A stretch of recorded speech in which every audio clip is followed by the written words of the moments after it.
بسم الله الرحمن الرحیم. نن زموږ د علم الصرف 103 نمبر درس دی او د اسم مفعول تمرین شروع دی. هغه کې دوه سوالونه شوي په تمرین کې. دریم نمبر سوال کې موږ راکړي وي د دې اردو جملو عربي ولیکئ. اردو کې راله جملې راکړي دي درې، وایي تاسو د دې عربي ولیکئ. نو دا د اسم مفعول با شروع دی. نو دلته کې موږ اول نمبر سوال راکړی ماری ہوئی ایک عورت، یوه وهلې شوې ښځه، یوه وهلې شوې ښځه. دویم راکړی سوال وایي چوړی ہوئی دو عورتیں، دوه پرېښودلې شوې ښځې.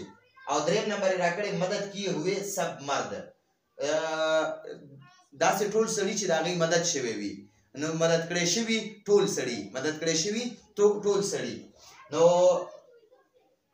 موږ سره به د ماری ہوئی د ضربه یضربونه، دا اول نمبر سوال موږ سره دی.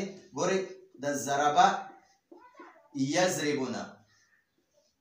یضربونه به موږ سره اسم مفعول، ګورئ د فعل ماضي اوله صیغه ده، نو د مفعول په وزن به راسره دغه جوړیږي، اسم مفعول جوړیږي. نو د مفعول په شان دی زه د ضربه نه مضروب جوړوم.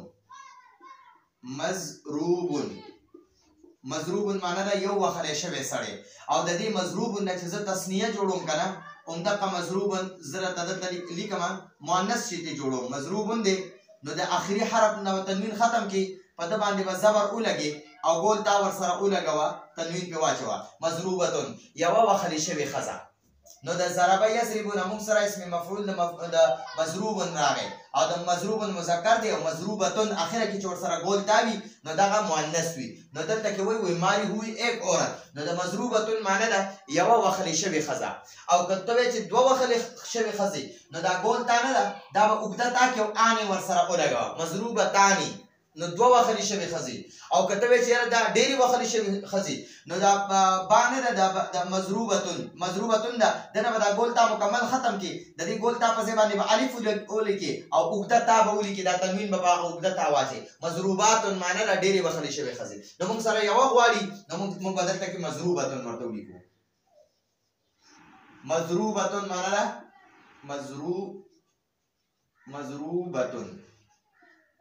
مضروبتن یوه وهلې شوې ښځه. ٹھیک شوه. اوس وایي چوړی ہوئی دو عورتیں، د ترکه یترکو معنی ده پرېښودل. ترکه یترکو معنی ده پرېښودل. یترکو معنی ده پرېښودل. نو ترکه کې ور فعل ماضي اوله صیغه ده، درې حرفیزې ده. نو چې کله درې حرفیزې وي که نه، فعل ماضي اوله صیغه درې حرفیزې وي، درې حروفو والا وي، نو د هغه اسم مفعول به د مفعول په وزن جوړیږي، د مفعول په وزن باندې مفعول. نو د ترکه نه به جوړ شي متروکن، مفعول متروکن. متروکن معنی ده یو پرېښودلی شوی سړی، یو پرېښودلی شوی سړی. اوس د دې متروکن نه زه دغه جوړوم، مؤنث جوړوم، همدغه متروکن به ولیکي، متروکن. ٹھیک شوه. متروکن دی، زه د ده نه مؤنث جوړوم، نو په دې کاف باندې به زبر ولګي. ٹھیک شوه. او د سره به ګول تا ولګي، ګول تا. متروکتون یوه پرېښودلې شوې ښځه. متروکتون یوه پرېښودلې شوې ښځه. اوس زه وایم چې د دې نه زه دوه پرېښودلې شوې ښځې جوړوم، نو دا ګول تا نه ده، ګول تا، دا به اوږده تا کي، دا به یې داسې اوږده تا کي، زبر به پرې ولګي او آنې ورسره ولګوه. متروکتانې دوه پرېښودلې شوې ښځې. نو دلته یې موږ سره راکړي چې دو عورتیں چوړی ہوئی، یعنې چوړی ہوئی دو عورتیں پرېښودلې شوې دوه ښځې. نو موږ به متروکتانې ولیکو. متروکتانې دوه پرېښودلې شوې ښځې. ٹھیک شوه. او دریم نمبر سوال یې موږ له راکړی وي مدد کیے ہوئے سب مرد. نو دا مدد کیے ہوئے نصره ینصرو معنی ده مدد کول. نصره ینصرو، نصره ماضي ده، ینصرو د دې مضارع ده.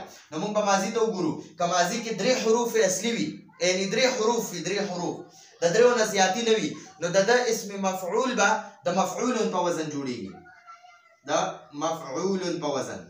ٹھیک شوه. نو د نصره نه به منصور شي، منصور مدد یو مدد کړی شوی سړی، یو مدد کړی شوی سړی د دنه چې مونږه تسنیه جوړو نو په دې اخیری را باندې تنوین دی دا تنوین به ختم کو زبر به واچو اني به سره منصورانی دو مدد کړی شوی سړی البته وی ډیر مدد کړی شوی سړی نو بیا به د اخیری دا منصورون دی منصورون د دې اخیری را نه به دا تنوین ختم کو اونه به سره ولګي په دې باندې به پېښ وره او و ساکن نون زبرنا یعنی اونه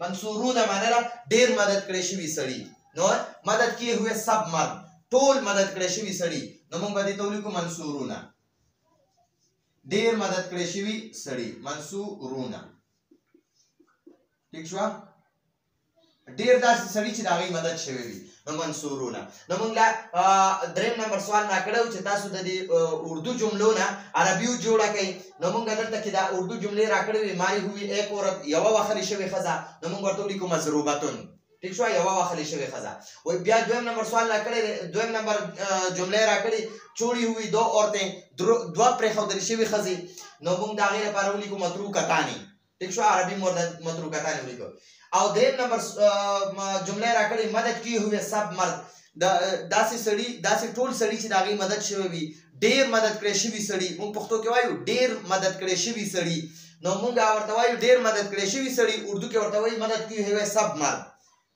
مدد کیے ہوئے سب مرد نو د دې مدد کیے ہوئے سب مرد معنا شو منصورون په عربی کې منصورون ٹھیک شو نو دا زموږ سره تمرین ختم شو د اسم مفعول پر راتلونکي درس کې به ان شاء الله مونږ د اسم تفضیل باره کې بحث کوو نو راتلونکي درس پر اجازه غواړو هذا هو المرام والله اعلم بحقيقة الكلام